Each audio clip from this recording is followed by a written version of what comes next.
建中學附屬學校將成長視為自我超越嘅旅程，將學術紮實同埋全人培育真正融合。學校全面將創新、STEAM 同埋自主學習融入去學校嘅文化同埋制度之中，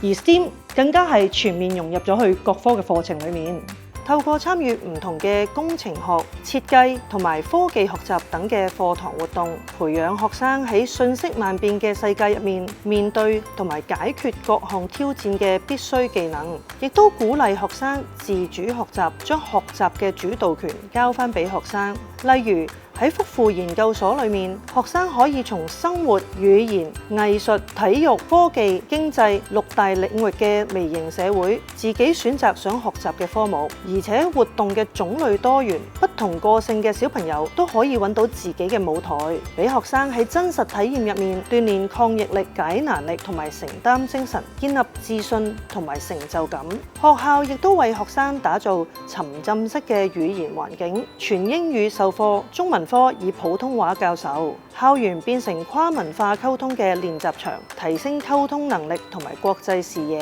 學校亦都透過有趣同埋互動嘅課堂活動，配合正向教育同埋輔導支援，教導學生品德成長，俾學生喺生活中實踐，